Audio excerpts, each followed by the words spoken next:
just briefly go over, I would just briefly go over what are the symptoms or the consequences if they have worry and if it's not addressed. And then I will go on and say, how can we stop from worrying? Okay, And I want to ask the audience, what should we do? all right. And what's next? All right, now, you have in the detailed outline that you sent me, another point. It's not just, how can we stop worrying? What should we do? You have another point is, and if we do that, what will be the benefit or the results? The way you worded it, yeah, what will be the benefit of the promise? Oh, then we'll have peace. Huh? We'll have peace. Yes, now, that is a major stroke that's gonna come. And you anticipated it on the detailed outline, but you wanna make sure that's there. Now, she's got two big strokes. Roman number 2 up there is restating. How can we stop?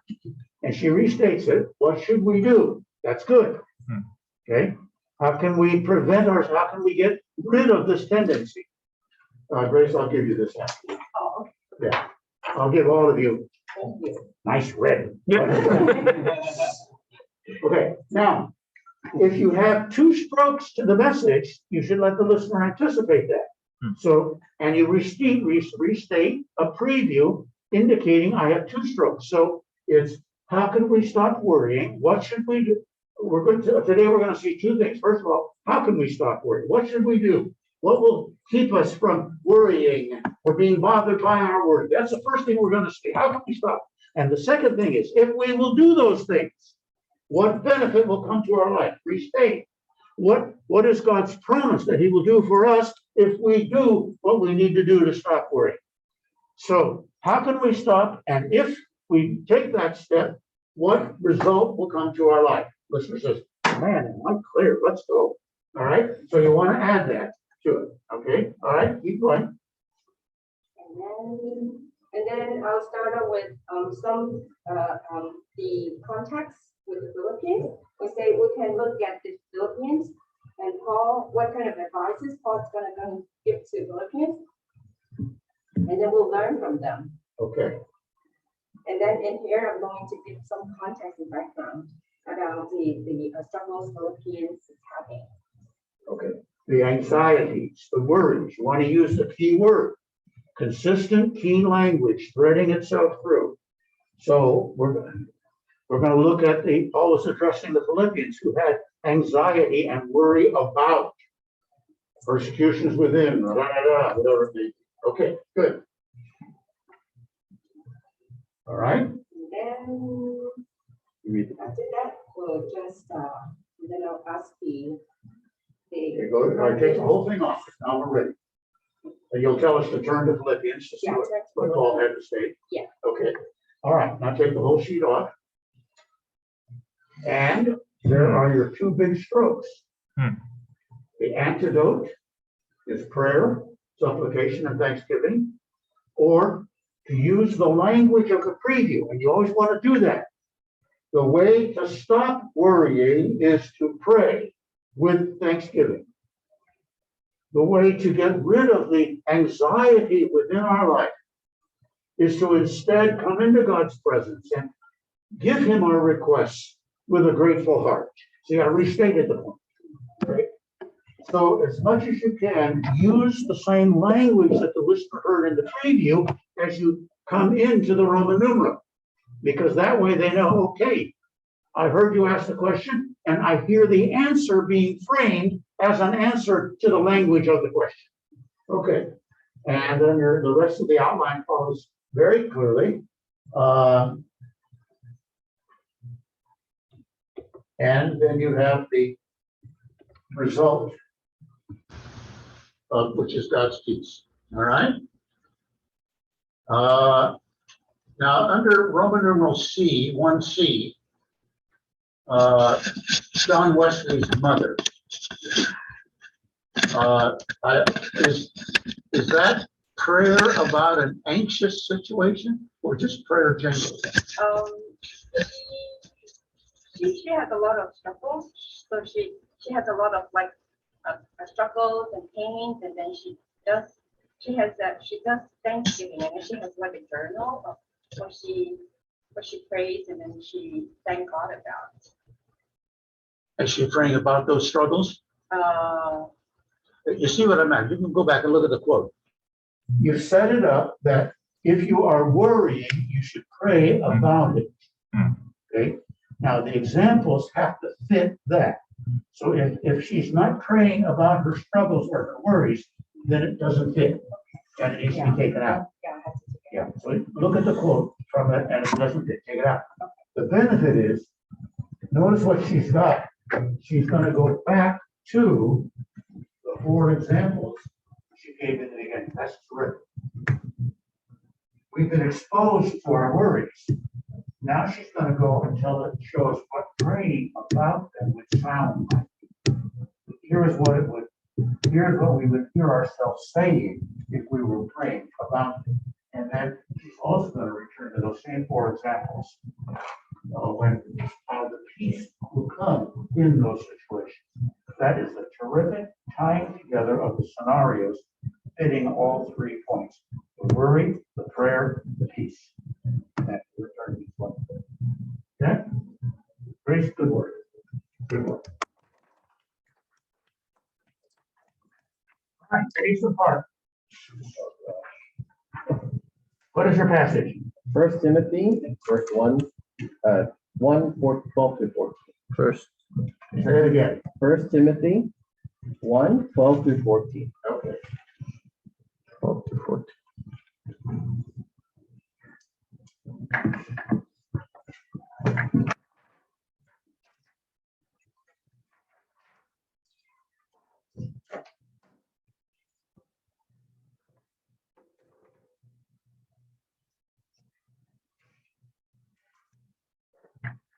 All right, give us another 10 seconds. Everybody got a Bible and looked at it? Be sure to bring a Bible to class. We're in a theological institution, which is committed to studying the scriptures. So it probably is nice to bring a copy of the scriptures with you when you come to class. Okay. I can't resist them. All right. Okay. Sarah. Start off, I'm going to say that I wrestled in high school and started varsity in my sophomore year. I can remember my first start. I remember asking myself, am I ready? Do I deserve this? The answer was no, because I was kind of the last man up. So the coach was gracious enough to give this position to me. Stop right there. So to number 3 and stop. Okay. All right. Now that's a nice transition. And he's asking the same question and he's using the same words. All right. And that's going to connect really well with your audience here. Am I capable for what I'm going to do? Do I deserve to be put into the ministry? All right. Now go on. Those other positions of ministry can do the same. Am I doing this right? Am I ready? Do I deserve this? I can change the language as well. Now we know the question, the answer to this question is no. We know the what is the. I kind of misspelled this. Now we know that the answer to this question. We forgot to write the answer. But we're still able to do the job that we've been called to do. We know this is true. Okay, wait a minute. We know number 5. We know what is true. See, there's a pronoun there. This. The listener says, what's the this? This is true. What is it? Now the speaker says, whatever I've been talking about. What do you mean? What is this from? I'm talking about, are you capable? The listener says, oh, I didn't do that. Okay, so watch out for pronouns. Put the noun in there. We know that we are capable because we know that we deserve the ministry that God has given us, because, or whatever you want. But get nouns in there, not pronouns. Watch out for pronouns. They are indefinite. The listener does not make the connection. The ear has not carried forward a key word unfolding the sequence of points. Okay, go ahead. So this would be, I guess, the take-home truth of the passage.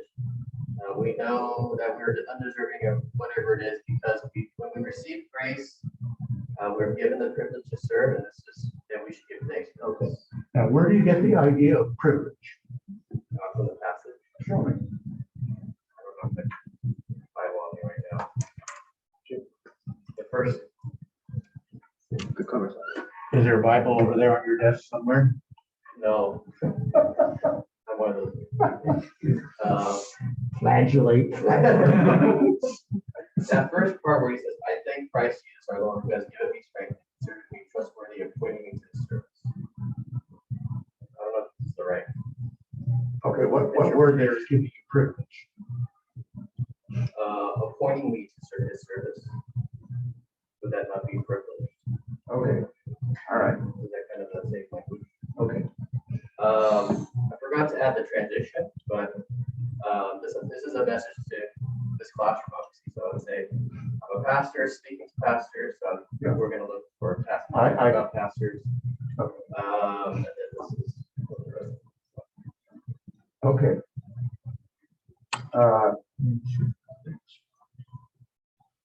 Now, the concept that he has is the thing that makes us qualified for ministry is the grace, and I think we're strengthened. Would you agree that in the passage, the strength of verse 12 is the same as the grace of verse 14? Right. I would accept that. So God has graciously strengthened us for ministry. And once we realize that we have given that privilege, we should be thankful. That's kind of where you're at.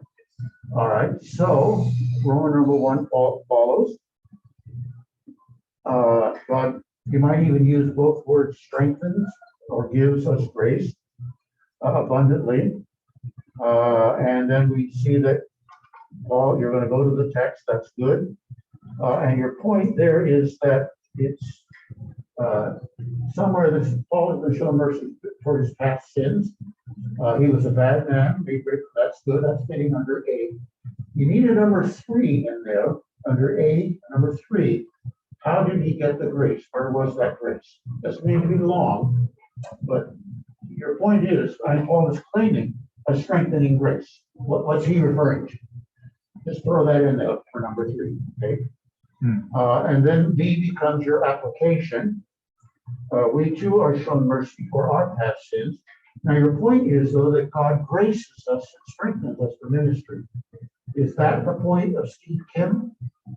Or is it past sins? Well, he's been given grace. So, like, the example is Steve Kim used to be a drug addict, a gang member, and a bad father, but then he received grace by becoming a Christian.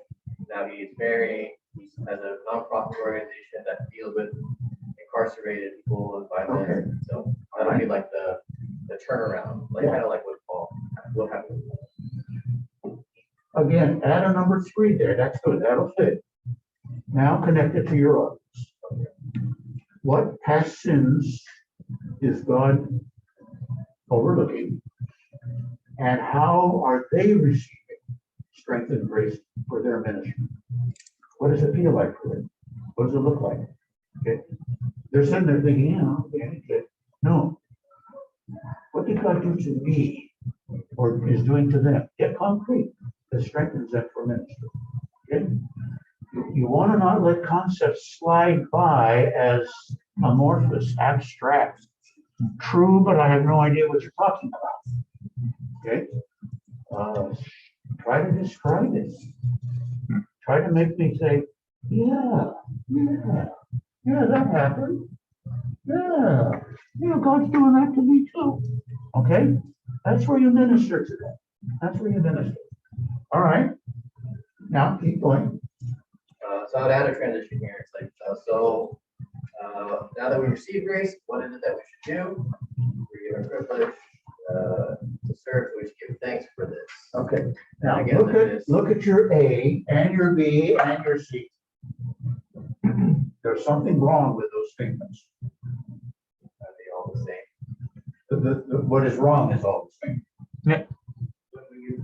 What? When we give wages, things are, he doesn't read that.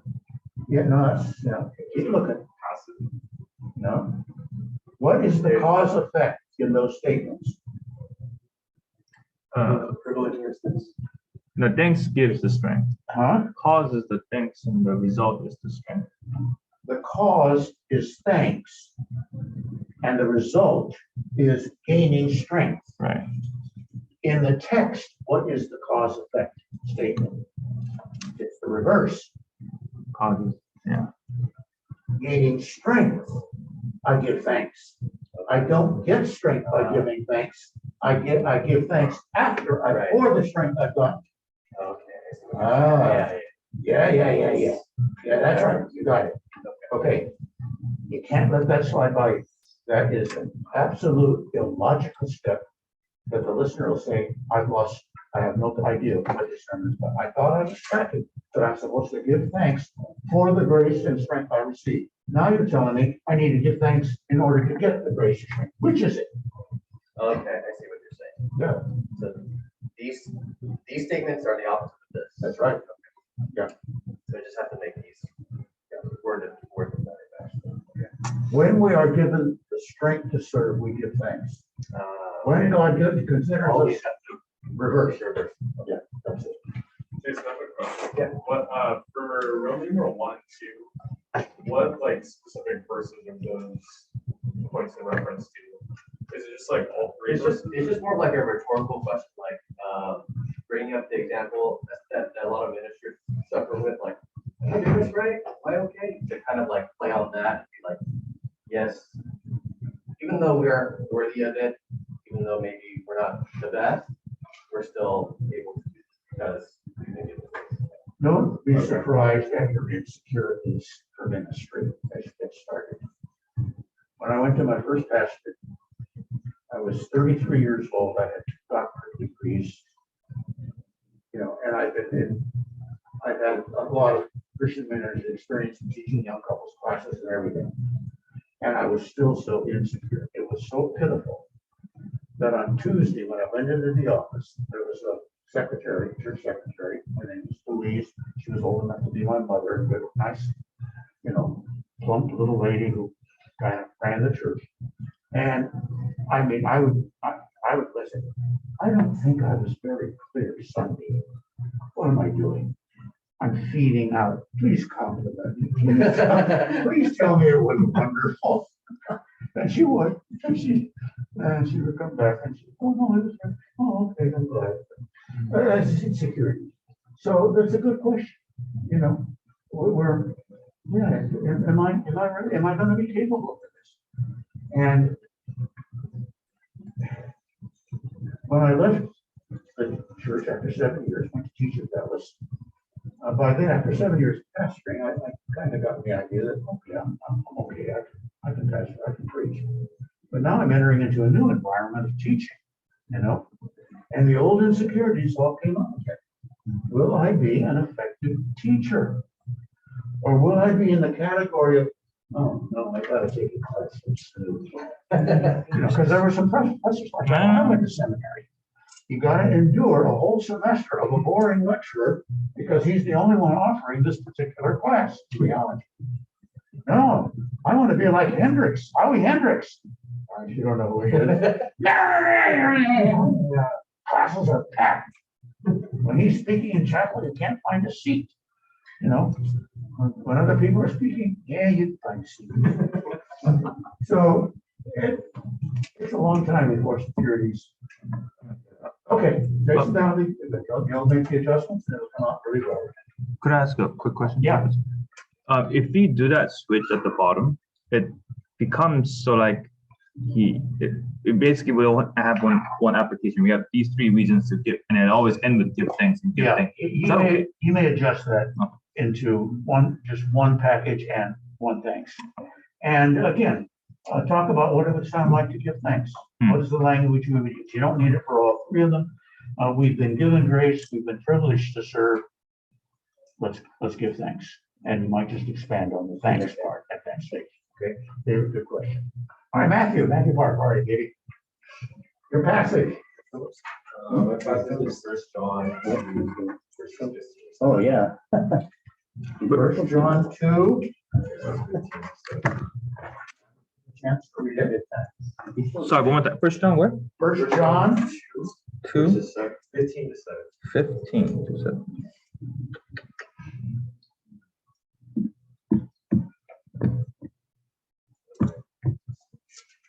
another couple of minutes. It's a little bit of a complex passage. Agreed. Okay. Start us off. I just really edited because I couldn't fit every, like my actual thing was like 2 pages, so I struggled to edit it into one. But my introduction starts like some things in this life that we love are awesome and amazing. Okay, now this is something you added very good in the detailed notes you sent me, which was 2 or 3 pages, which I appreciated when you did that. That was good. The word love was not there. And I made a note, you need that word love in it. So I'm glad to see what you thought about it. But these things that we love are not always good for the believer. All right, now you're gonna give examples. And you're gonna tell us why they're not good to the believer. Or unless it's self-evident. But you probably wanna explain why they are not good to the believer. In the introduction, or in the introduction, or later on. No, in the introduction. Yeah. You told me I love them and they're awesome and amazing, but they're not good for me. And I say, why not? So you want a little bit up there, okay? So, All right. So we'll see through the passage. Okay, now I need the word world up there too, In 1 and 2. at least in 2, at least in 2. Follow it.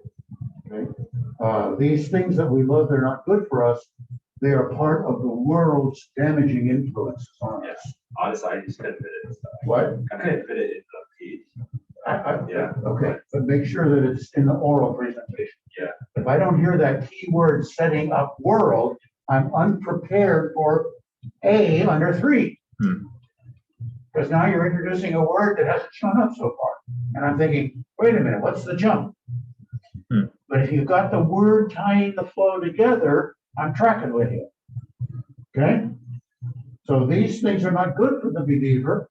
And if you don't want to go into it, you can say they are part of the world's system, the world's influence, which is to lead us away from God, or which is preventing us from having the thoughts of God that we ought to have.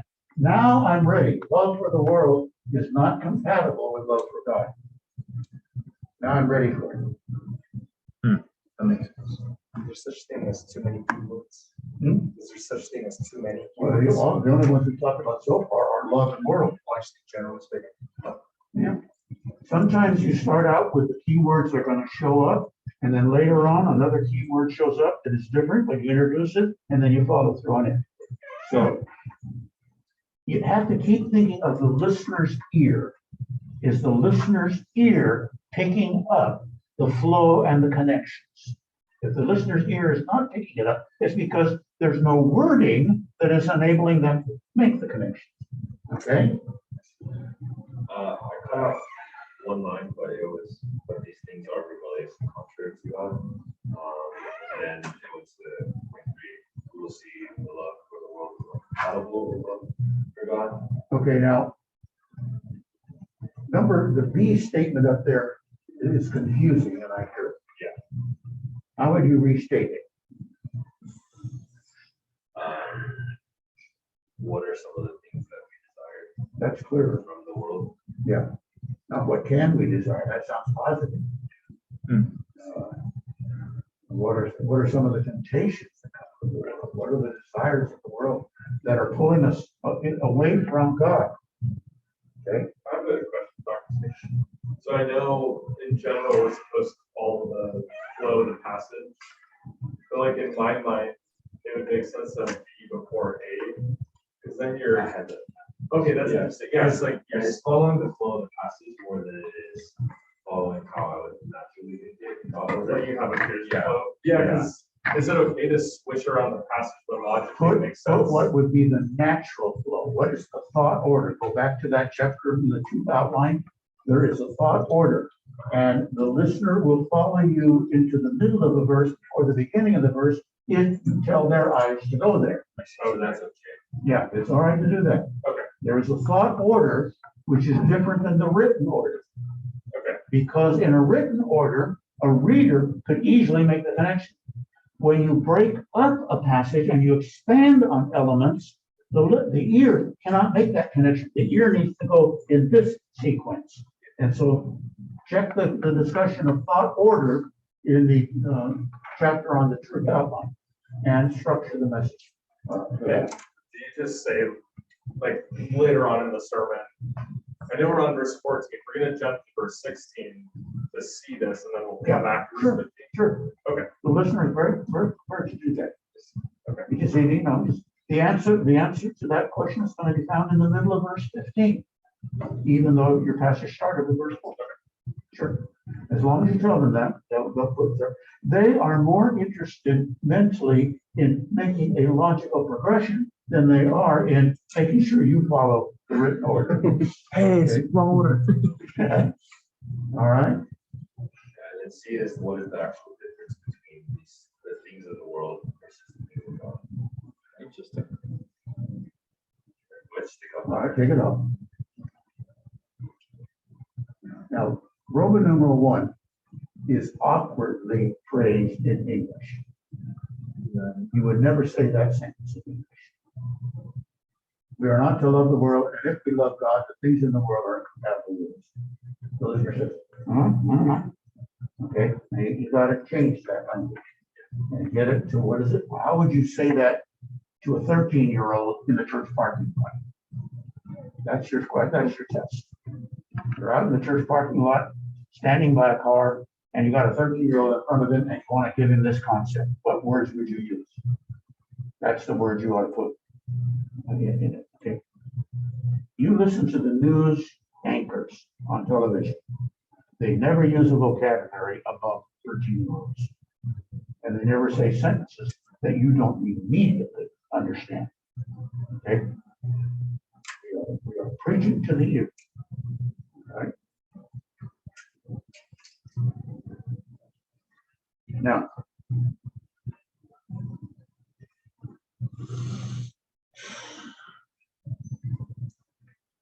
there's a good, in the Roman numeral 2, you've got a good way of being very concrete about the strokes in the text.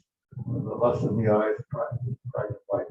There is another stroke in the text that you do not include. And I don't know what the reason might be for that. You've got 2, the text has 3. Yeah. You see it? Yeah. What is it?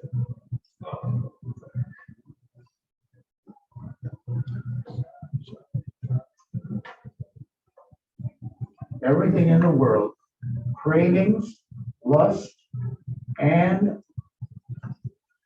what's the next one?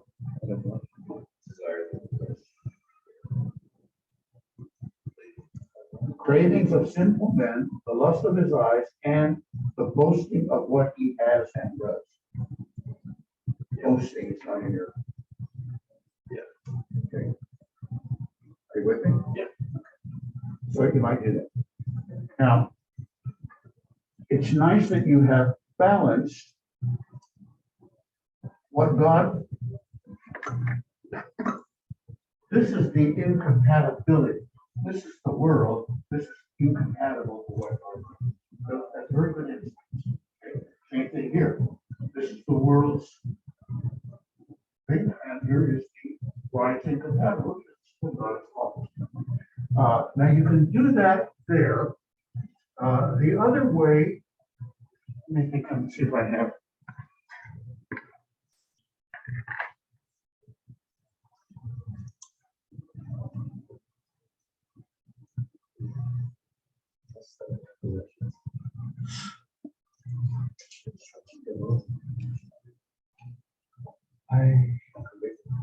You might consider starting off with do not love things of the world.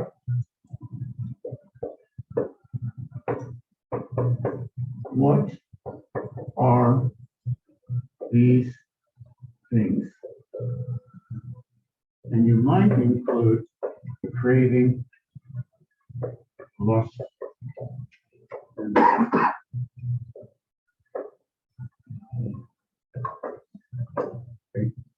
and you might talk about what does it look like to love these things. Okay.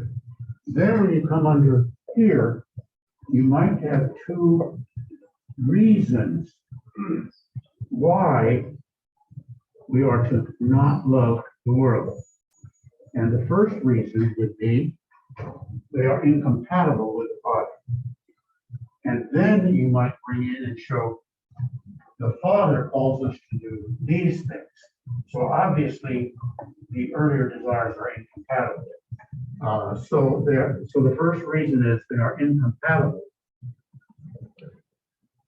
And you would repeat 1, 2, and 3 up here. You would show the positive God. And then what is the next reason as to why we ought not to love the world? That's right. Now, the text has these reversed.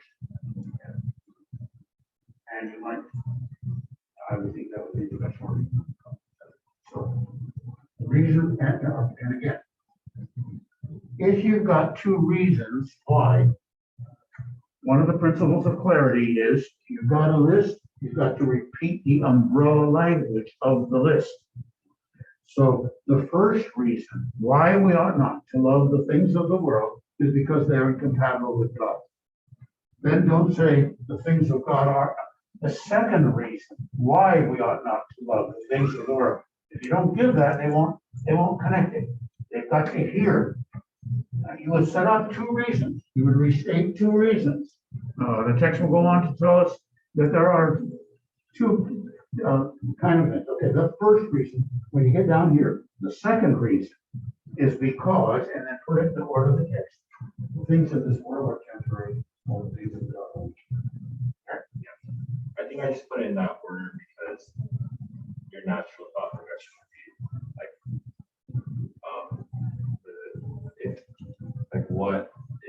what's the benefit of obeying God? And it's like that it's the eternal reward, and then that's the Okay. I mean, that's what my thought order was, to follow the passage linearly, but You might do that. but in your outline, it makes sense. Yeah, well, and also this ends on a positive. It's down here. Yeah. Whereas this is a adapter. All right. but you're- Okay, thank you. All right, break time. And those of you who made a presentation, here is